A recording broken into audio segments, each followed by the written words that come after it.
오늘 말씀은 요한복음 6장 26절부터 40절까지 말씀입니다.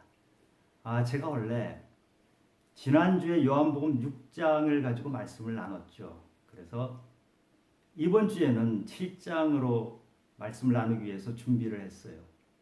한 이틀 정도 준비를 하고 묵상을 하고 있는데 하나님께서 6장을 다시 보라 그러셨어요. 6장을 다시 보고 내가 진정으로 중요한 말을 너희 했는데 그것을 제대로 전하지 않았구나. 그래서 6장을 다시 보았습니다. 6장의 가장 중요한 말이 무엇이죠? 생명의 떡입니다. 예수님이 스스로 자기 자신을 밝힌 것이 생명의 떡이라고 밝히신 것입니다. 지금 오병이어 기적을 일으킨 이 시기가 6월절 즈음인데 1년 후 6월절에 예수님은 십자가에 돌아가십니다. 이 1년 동안에 예수님께서 나는 누구다 하는 것을 7번에 걸쳐서 말씀을 하셨어요. 오늘 나는 생명의 떡이다 이렇게 말씀하신 예수님께서 8장에서는 나는 세상의 빛이다, 10장에서는 나는 양의 문이다, 나는 선한 목자다, 11장에서는 나는 부활이고 생명이다, 14장에서는 나는 길이요 진리요 생명이다, 15장에서는 나는 포도나무다 이렇게 말씀을 하셨어요. 우리가 지금 말씀을 듣는 것은 왜 듣는 것입니까?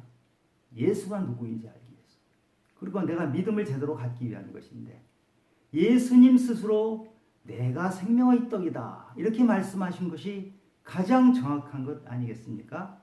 우리는 오늘 이렇게 예수님께서 나는 생명의 떡이다 하고 하신 이 말씀이 무엇인지 잘 알기를 원합니다.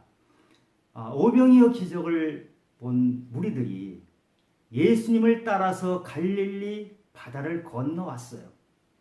예수님께서 그 무리들에게 하신 말씀이 오늘 26절에 나옵니다. 내가 진실로 진실로 너희에게 이르노니 너희가 나를 찾는 것은 표적을 본 까닭이 아니요 떡을 먹고 배부른 까닭이로다. 너희들은 표적을 봐야 되는데 표적이 뭡니까? 그 놀라운 기적 안에서 예수를 발견하는 것입니다. 놀라운 기적 안에서 하나님을 느끼는 것입니다. 그런데 너희들은 그것을 하지 못하고 그저 너희들 배부른 것만 구하고 다시 또 나를 찾아와서 또 너희들을 배불려 주기를 원하는구나. 너희들은 하늘의 것을 보지 못하고 이 땅의 것만 찾는데 몰두하고 있구나. 이 말씀이세요. 그런데 우리가 이런 말씀을 나눌 때 조심해야 될 것이 있습니다. 그러면 예수님은 이 땅의 것을 무시하고 이 땅의 것을 초월해서 살라고 하신 것인가요? 그렇지 않습니다. 예수님 우리에게 베데스다 38년 된 병자는 병을 치료해 주셨잖아요. 결혼잔치에 포도주가 떨어졌으니까 물을 포도주로 바꿔주었잖아요. 배고픈 사람들에게 오병이어 기적을 베푸셔서 배를 채워주셨잖아요. 예수님은 이 땅의 것을 그렇게 소홀히 여기시는 분이 아닙니다. 예수님은 우리 고통을 아시고 우리 눈물을 아시는 분이고 우리가 고통당할 때 예수님은 함께 고통당하시고 우리가 눈물을 흘릴 때 함께 우시는 분입니다. 우리가 사실 기도하는 것이 무엇입니까? 대부분 이 땅의 것 가지고 기도하는 것 아닙니까? 사업이 실패했습니다. 도와주시옵소서. 몸이 너무 아픈데 도와주세요. 자녀가 지금 학교를 앞두고 있는데 도와주세요. 여러분 이런 기도하지 않습니까? 영적인 기도가 과연 얼마나 됩니까? 그런데 우리 이런 기도를 예수님은 들으시고 응답해 주시는 분입니다. 결코 우리를 어디 수도원에 들어가서 이 세상 현실은 무시하고 초월해서 살라고 하신 적이 한 번도 없습니다. 그런데 예수님이 지금 강조하는 것은 무엇입니까? 너희들은 이 땅의 것만 구하는 거나 계속 이 땅의 것을 구해서 끝없이 그것에 몰두해서 하늘을 보지 못하는구나. 그 말씀을 하시는 것입니다. 넌 어떻게 이 땅에 머물러 있느냐? 너의 믿음은 어떻게 이 땅에서만 먹고 사는 것만 찾고 있느냐. 하늘에는 더 영원한 것, 더 좋은 것이 있는데 그것을 알지 못하는구나. 이 말씀을 하시는 거예요. 예수님 우리에게 기도를 가르쳐 주셨잖아요. 하늘에 계신 우리 아버지, 이름이 거룩히 여김을 받으시오며 나라가 임하오시며 뜻이 하늘에서 이루어진 것 같이 땅에서도 이루어지리라. 그래요. 예수님은 우리가 기도할 때 뜻이 하늘에서 이루어진 것처럼 땅에서도 이루어지기를 원하라고 그렇게 기도하라고 가르치신 분입니다. 여러분 땅에 있는 거 구하십시오. 그런데 땅에 있는 것에 계속 머물러 있지 마시기 바랍니다. 더군다나 믿음 생활이 오래되신 분들 계속 땅의 것만 구하면 오늘 예수님이 너희들은 배부르기 위해서 나를 찾는구나. 이 말씀을 여러분들에게 하실 것입니다. 35절을 보겠습니다. 예수께서 이르시되 나는 생명의 떡이니 내게 오는 자는 결코 줄이지 아니할 것이요 나를 믿는 자는 영원히 목마르지 아니하리라. 예수님께서 나에게 와라. 내가 생명의 떡이니 나를 먹고 내 살을 먹고 내 피를 마셔라. 이렇게 말씀하셨죠. 예수님이 내 안에 들어오신다는 것은 예수 생명이 들어오는 것이에요. 예수 생명이 들어오는 것을 생명현상이라고 합니다.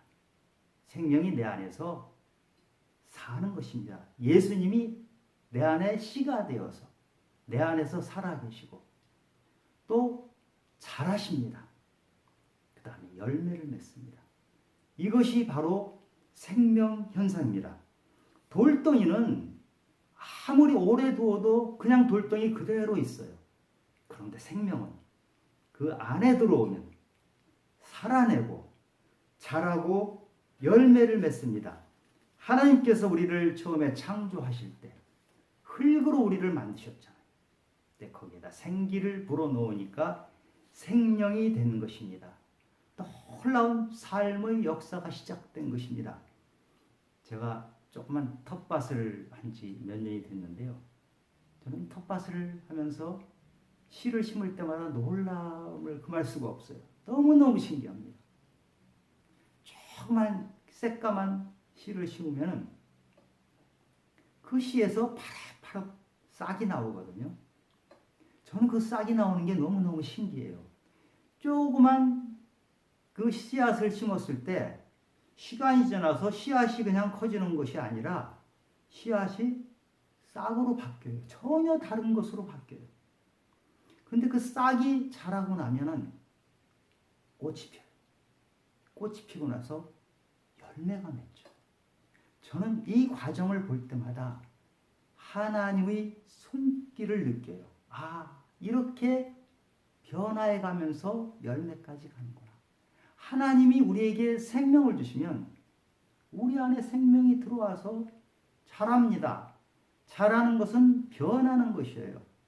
과거의 씨 상태, 조그만 씨 상태로 있는 것이 아니고 그것이 커지고 그것이 다른 것으로 바뀌어요. 싹이 되고 꽃이 되고 열매가 됩니다.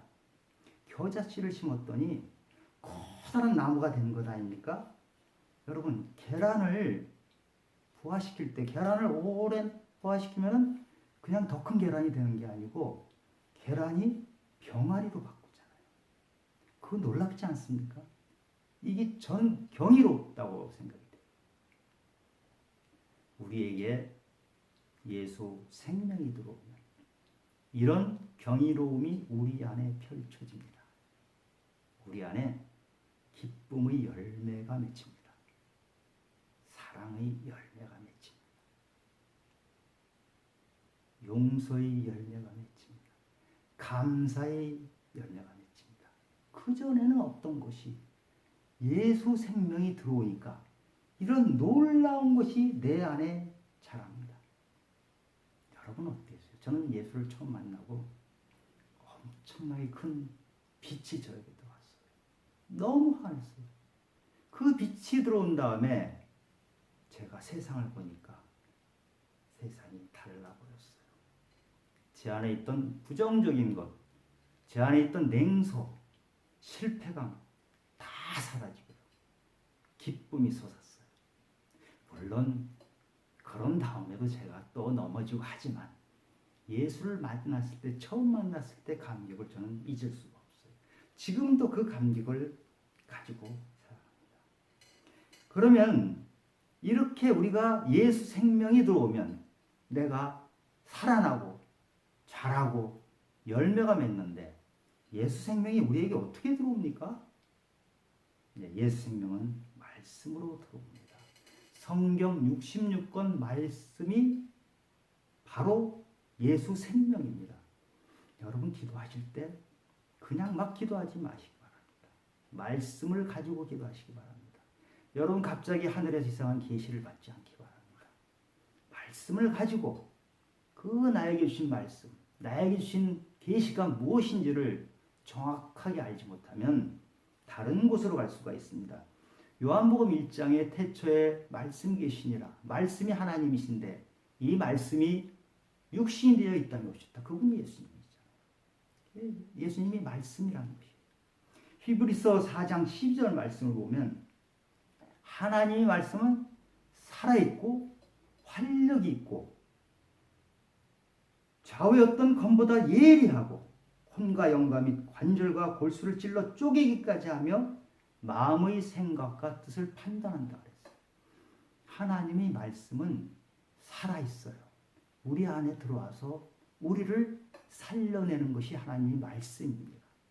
하나님의 말씀은 활력이 있어요.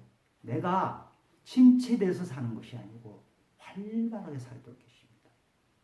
하나님의 말씀은 예리해요. 나의 모든 것을 쪼개내서 나의 죄도 끄집어내고 그래서 나는 회개할 수 있습니다. 하나님의 말씀은 나를 판단합니다. 나의 마음과 생각과 뜻을 아십니다. 분별해내십니다.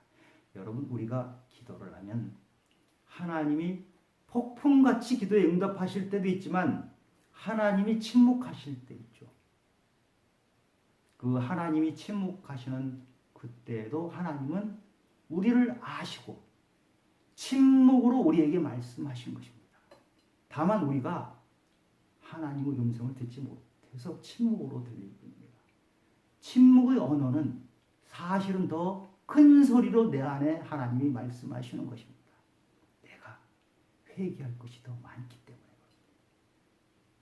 에스겔 골짜기에서 마른 뼈들이 질비하게 있는데 하나님의 생기가 들어오니까 살이 덮여서 사람이 됩니다. 놀라운 일이 벌어졌죠. 로마 시대에 그리스도인들이 박해를 정말 심하게 받았습니다. 그리스도인이라는 것이 알려지기만 하면 목숨을 잃기 때문에 많은 사람들이 카타콤이라는 지하 도시에 가서 살았습니다. 그것은 햇빛이 잘 들지 않는 곳이죠. 어둡고 침침한 곳에서 평생을 살아간 사람들입니다. 이 사람들이 어떻게 그 어둡고 침침한 곳에서 평생을 살 수 있었죠? 내 안에 생명이 있기 때문에. 나를 살려내는 생명이 있고 그 생명으로부터 광채가 나기 때문에 비록 바깥에서 들어오는 빛은 없고 어둠이지만 살아낼 수 있는 것입니다. 그러면 내 안에 그 생명이 들어왔기 때문에 그 생명이 나를 기쁨으로 인도합니다. 여러분 예수 믿는데 기쁘지 않으세요? 생명이 들어오면 내가 전에는 알 수 없던 그 기쁨이 나를 사로잡습니다. 감사하지 않으세요? 저는 이렇게 많은 감사가 내 주변에 널려 있는지 몰랐어요. 내 옆에 함께하는 사람들이 있다는 게 너무너무 감사해요. 제가 이렇게 먹고 자고 할 수 있는 집이 있다는 것이 너무너무 감사해요. 제가 지금 말씀 전하는 것도 너무너무 감사해요. 예수 생명이 내 안에 들어오면 우리는 감사의 열매를 가지고 삽니다. 여러분 용서하시죠? 얼마나 용서하세요? 여러분 힘으로 용서가 되던가요? 저도 용서를 하지 못해서 매우 힘든 시기가 있었습니다. 그런데 예수님이 내 안에서 다시 말씀을 하시고 네가 용서를 하지 않고 산다는 것은 네 안에서 나를 쫓아내는 것이다. 제가 그 말씀을 듣고 하나님 다시 저를 깨우쳐 주시옵소서. 그리고 다시 보니까 그렇게 제가 용서하지 못했던 그 사람이 불쌍해 보이고 그 사람을 도와주고 싶고 같이 아파하고 그렇게 놀라운 변화가 일어나는 것입니다. 그래서 예수님이 이 땅에 오신 것이 복음입니다. 기쁜 소식입니다. 우리는 그런 기쁜 소식을 가지고 이 세상을 담대히 살아가는 것입니다.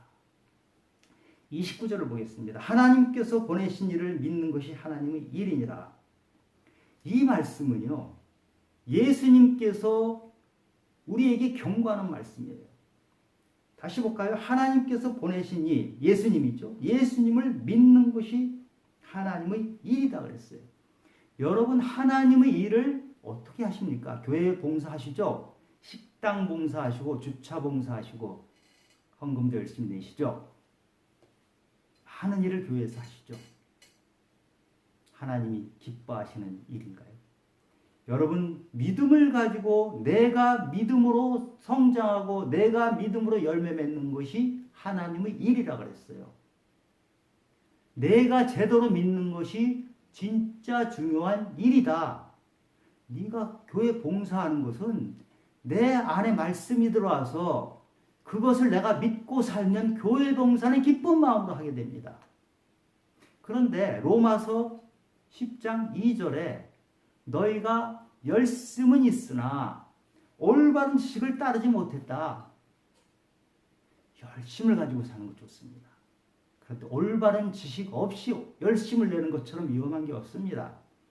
올바른 지식을 따르는 것은 하나님의 의를 따르는 것인데 올바른 지식을 따르지 못한다는 것은 나의 의를 따르는 것입니다. 교회에서 많은 일을 하고 내가 하나님의 일을 하는 것 같은데 만약에 내가 나의 의를 따르고 나를 드러내기 위해서 했다고 하면 하나님께서 나는 너를 모른다. 이렇게 결론했습니다. 얼마나 무서운 일입니까? 문제는 우리가 하나님을 잘 모른다는 것입니다. 하나님을 알고 하나님의 말씀을 알고 그 말씀이 내 안에 들어와서 그 믿음을 가지고 붙들면은 우리가 하나님의 일을 하면서 이상하게 하질 않는데 제대로 알질 못하니까 이런 일이 생기는 것입니다. 어느 가난한 할머니가 있었어요. 너무 가난해서 먹지 못하다가 굶어서 돌아가셨어요. 사람들이 그 할머니 장례를 치르려고 그분의 집을 여기저기 뒤지는데 종이 쪽지가 하나 나왔어요. 근데 그것이 단순한 종이 쪽지가 아니고 100만 원짜리 수표였어요. 외국에 있는 아들이 어머니를 가까이에서 못 모시니까 100만 원짜리 수표를 보내고 이걸로 맛있는 거 사잡수시라고 보낸 거예요. 이 할머니가 글을 모르니까 그 아들이 외국에서 보낸 수표가 뭔지 모르고 종이 쪽지인지 알고 놔뒀던 거예요. 그리고 굶어 죽었어요. 우리 믿음이 뭘 믿는지 알지 못하고서 믿는 것처럼 위험한 게 없습니다. 잘못하면 내 손에 100만 원짜리 수표를 쥐고도 굶어 죽는 거나 똑같은 현상이 일어날 수 있습니다. 이스라엘이 패역하고 부패한 백성들에게 하나님이 호세아를 통해서 말씀하십니다. 여호와를 알라. 힘써 여호와를 알라. 나는 번제보다도 나를 아는 것을 더 귀히 여긴다. 호세아가 그 말씀을 백성들에게 전했을 때 백성들이 땅을 치며 통곡을 합니다. 여러분, 예수 생명이 내 안에 들어와서 그 생명 말씀을 가지고 살아내도록 해야 됩니다. 예수 생명이 내 안에 들어와서 사라지고 뿌리가 깊게 박히면 우리는 이 세상의 것들 때문에 쉽게 흔들리지 않습니다. 비바람이 불어도 우리는 반석 위에 지은 집처럼 든든하게 서 있을 수 있습니다. 사도 바울이 그런 고백을 했습니다. 빌립보서 4장 12절에 나는 비천에 처할 줄도 알고 풍부에 처할 줄도 알아. 모든 일, 곧 배부름과 배고픔과 풍부와 불패에도 처할 줄 아는 비결을 배운다라. 고린도후서 4장 8절에 우리가 사방으로 우겨싸움을 당하여도 쌓이지 아니하며 답답한 일을 당하여도 낙심하지 아니하며 박해를 받아도 버림받지 아니하며 거꾸로 뜨림을 당하여도 망하지 아니한다. 이것이 바로 예수 생명 가진 사람이 이 세상을 살아내는 담대함입니다. 우리가 예수 믿는 것은 이 세상을 초월해서 사는 것이 아니고 우리는 이 세상의 발을 담그고 삽니다. 그럼 이 세상에서는 많은 풍파가 우리를 향해서 닥쳐옵니다. 우리가 굳세게 예수 생명에 뿌리박고 있으면 우리는 이것을 이겨나갈 수 있습니다. 이 말씀을 붙들고 사는 사람들이 바로 구약의 많은 선지자들입니다. 권능의 사람이라고 하는 엘리야, 그 사람도 쓰러졌습니다. 낙심했습니다. 그런데 하나님이 찾아오셔서 엘리야의 손을 붙들고 다리 일으켜 주셨어요. 여러분 혹시 넘어져 계세요? 혹시 여러분 너무 세상이 답답하고 억울한 게 있으세요? 요셉은 13년 동안이나 억울하게 옥살이했는데 애굽의 총리가 됐어요. 하나님의 뜻이 그를 가장 단시간에 애굽의 총리로 만드는 뜻이 있었기 때문에 억울한 13년의 세월을 보내게 한 것입니다. 여러분 세상 사는 게 두려우세요? 광야에 가서 돌베개 베고 자던 그 야곱에게 하나님이 말씀을 주셨어요. 내가 너와 함께 있어. 너를 지키고 너를 인도해서 너희 이 고향까지 되돌아오게 할 것이다. 야곱은 이 하나님의 말씀을 붙들고 평생을 담대하게 살았던 사람입니다. 여러분 베드로 어떠세요? 베드로는 천방지축이라고 얘기하시는 분도 있는데 아닙니다. 베드로는 자기 모든 것을 버리고 3년 동안 예수를 따랐던 사람입니다. 그는 도전했던 사람입니다. 베드로는 도전했기 때문에 많은 실수를 했고 실패를 했습니다. 그러나 예수님은 항상 그를 붙잡아 주셨습니다. 베드로가 예수 이름으로 일어나 걸으라 하니까 40년 된 안징뱅이가 일어나는 놀라운 권능을 행하지 않습니다. 하나님의 말씀이 우리 안에 들어오고 예수가 안에 들어오면 우리는 베드로와 같은 권능을 행할 수 있습니다. 왜 우리는 생명의 떡인 예수를 내 안에 함께 살면서도 왜 우리는 이렇게 힘들게 삽니까? 왜 우리는 이겨내지 못합니까? 1,000만 원짜리, 100만 원짜리 수표를 옆에 두고도 굶어 죽는 그 할머니 모습이 바로 우리 모습 아닌가요? 라오디게아 성도들에게 예수님이 하신 말씀입니다. 내가 문 밖에 서서 기다린다.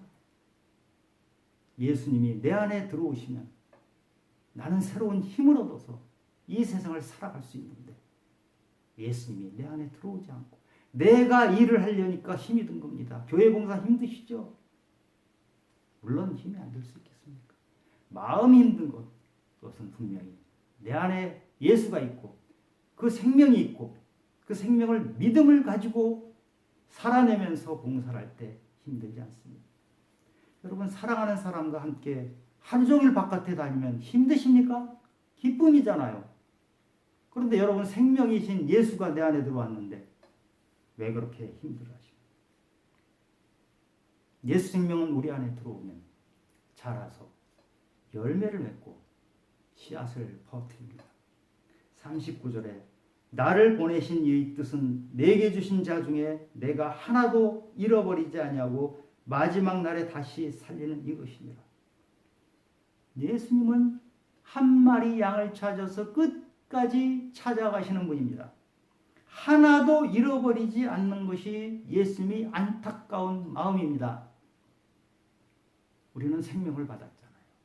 빚진 자잖아요. 그런데 나 혼자 생명잔치하고 있어요. 나 혼자 기뻐하고 있어요. 열매를 맺었다고 하는데 그러면 열매는 그 안에 있는 씨가 퍼트러 가야 되는데 열매를 그대로 놔두면 어떻게 됩니까? 썩습니다. 내 안에서 차고 넘치면서 썩어나는 것. 여러분 혹시 우리는 그렇게 하고 있는 거 아닌가요? 지금 우리 그리스도인들이 내 안에 먹을 것이 차고 넘쳐서 썩어나고 있는 것이 아니냐 말이에요. 주님이 지금 물어보십니다. 너 무엇하고 있느냐? 찬송가 311장 가사가 내 너를 위하여 몸 버려 피 흘려 내 죄를 속하여 살 길을 주었다. 널 위해 몸을 주고만 너 무엇 주느냐? 널 위해 몸을 주고만 너 무엇 주느냐? 나 혼자 잘 믿고 기쁨으로 가득 차 있을 때 주님께서 너 무엇하고 있느냐? 질문하십니다. 여러분 우리 주변을 둘러보십시오. 멀리 갈 것도 없습니다. 우리 형제, 우리 가족, 친구, 친척, 이웃 그 사람들 상태가 어떻습니까? 여러분 예수를 믿어야 천국 가는 거 맞습니까? 그러면 그분들 중에 예수 믿지 않는 분들은 지옥 가는 게 맞나요? 그런데 주님이 물어보십니다. 너 무엇하고 있느냐? 요나는 하나님께서 니누에 가서 전하라고 하시니까 니누에 가는 게 싫었어요. 그래서 배 밑창에 가서 잠들어 버렸어요. 하나님이 우리에게 물으십니다. 나는 생명의 떡이다. 너에게 그 생명을 주었는데 그리고 내 마음은 하나도 잃어버리지 않고 마지막 날에 다 살리는 것인데 너는 요나처럼 배 밑창에 들어가서 잠자고 있는 것 아니냐? 잠이 오느냐? 이렇게 물으시는 것입니다. 우리나라는 국민소득이 세계 10위권인 나라입니다. 1인당 소득이 일본하고 비슷해요. 굉장히 잘 사는 나라입니다. 여러분 본인들이 어떻게 느끼건 나라 전체로 보면 우리나라는 세계에서 굉장히 잘 사는 나라에 속합니다. 그런데 우리 국민들이 느끼는 행복 지수는 세계 100위권 바깥입니다. 한마디로 바꿔서 얘기하면 돈은 많은데 굉장히 불행하게 산다는 것입니다. 왜 이렇습니까? 우리가 60년대, 70년대 얼마나 가난하게 살았습니까? 보릿고개라고 했죠. 먹을 것이 없어서. 보리마저도 먹을 것이 없어서 때로는 풀뿌리를 긁어 먹어야 되는 그런 상황까지 있지 않았습니까? 근데 우리는 너무나 잘 삽니다. 물질적인 풍요가 얼마나 우리를 기쁘게 합니까? 그런데 그 물질적인 성취가 우리를 여기까지 오는 겁니다. 끊임없는 경쟁, 비교, 갈등. 내가 배고픈 것보다 더 힘든 것이 남이 잘 사는 것 아닙니까? 우리는 자녀를 심한 경쟁 속에서 이기는 사람을 만드는 것이 우리 인생의 목표인 것처럼 살고 있습니다. 여러분 이게 예수 믿지 않는 사람들의 이야기입니까? 아닙니다. 우리 크리스찬들도 똑같습니다. 지금 우리 사회가 이렇게 살기 힘들고 우울해지고 침체된 것은 바로 우리 때문입니다.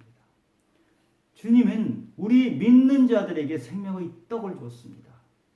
생명의 떡을 받은 우리가 내 안에서 생명이 제대로 살아있는지조차 잘 모르겠고 생명이 내 안에 있다 하더라도 내 안에 머물러 있으니까 썩어가고 있습니다.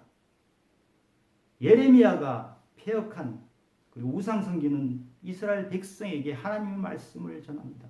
너희는 터지는 종이라. 내가 물을 그렇게 갖다 부어도 다 새나가 버립니다. 너희들에게 생명수를 주었건만 그것이 다 새나가 버려서 누구도 먹을 수 없는 그런 맨땅이 되어버렸구나. 우리 그리스도인들이 제자리를 찾아야 됩니다. 우리 믿음의 선배들이 어땠습니까? 이 땅에 병원을 세우고 학교를 세우고 어려운 사람들을 위로하고 그 믿음의 선배가 사실 숫자는 굉장히 적었습니다. 그런데 누룩과 같이 우리 사회를 이끌고 가시던 분들이 바로 우리 믿음의 선배들입니다. 이제 우리가 믿음의 선배를 이어서 이 자리에 서 있는데 우리 청년들에게 우리는 어떤 모습의 신앙으로 보이고 있습니까? 청년들이 우리 신앙의 모습을 보고 본받으려고 합니까? 아름다운 신앙의 모습이 있습니까? 우리 안에 예수 생명이 진정 살아있다고 하면, 예수 생명으로 살아내고 있다면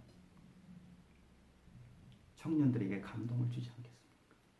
그 청년들이 교회로, 믿음으로 와야 되지 않겠습니까?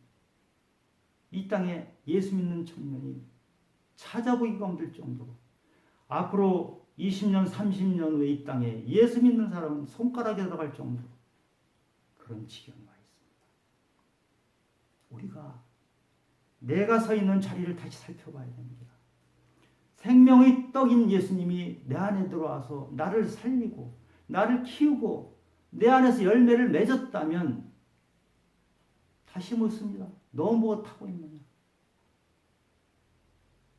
예수님께서 한 사람이까지 놓치지 않고자 하는 그 마음을 우리가 안다고 한다면 우린 이대로 있을 수가 없습니다.